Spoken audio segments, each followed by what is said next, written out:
மீண்டும் உங்களுக்கு ஆண்டவராகிய இயேசு கிறிஸ்துவின் நாமத்தில் வாழ்த்தல் கூறி உங்களை மனதார உள்ளத்தின் ஆழத்தை ஆசீர்வதிக்கிறேன். வார்த்தையை கடந்து செல்வோம். 1 கொரிந்தியர் 16ஆம் அதிகாரம் 22வது 23வது வசனத்தில் பார்க்கிறோம். ஒருவன் கர்த்தராகிய இயேசு கிறிஸ்துவிடத்தில் அன்பு கூறாமல் போனால் அவன் சபிக்கப்பட்டவனாயிருக்க கடவன். கர்த்தர் வருகிறார். கர்த்தராகிய இயேசு கிறிஸ்துவுடைய கிருபை உங்களோடு கூட இருப்பதாக என்று எழுதப்பட்டதை பார்க்கிறோம்.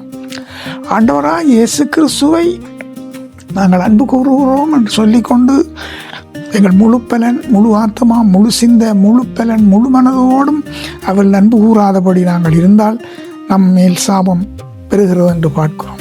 இந்த சாபத்திலிருந்து தப்பி பிழைக்கும்படியாகத்தான் ஆண்டவராகிய இயேசு கிறிஸ்து ராஜாதி ராஜன் நமக்கு மிக முக்கியமாய் தேவைப்படுகிறவராய் இருக்கார்.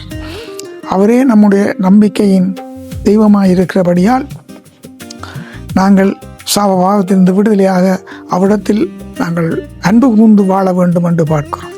ஏனென்று சொன்னால் நாங்கள் தீமைத்தைகள் நிறுவத்தில் பார்க்கிறோம், அவ்விடத்தில் அன்பு கூறுறவன் அநியாயத்தை விட்டு விலக கடவன் என்று முத்திரையாக இருக்குது என்று நாங்கள் பார்க்கிறோம். ஆகையால் ஆண்டவரை நாங்கள் முழு மனதோடும், முழு ஆத்மா, முழு பலன், முழு சிந்தையோடும் அவரை ஏற்றுக்கொண்டு அவர் அன்பு கூர்ந்து வாழ்வோம். சாப பாவத்திலிருந்து பரிபூர்ண விடுதலையை பெற்று நித்திய ராஜ்யத்தையும் சுதந்திரித்துக் கொள்வோம். ஆமேன், ஆமேன்.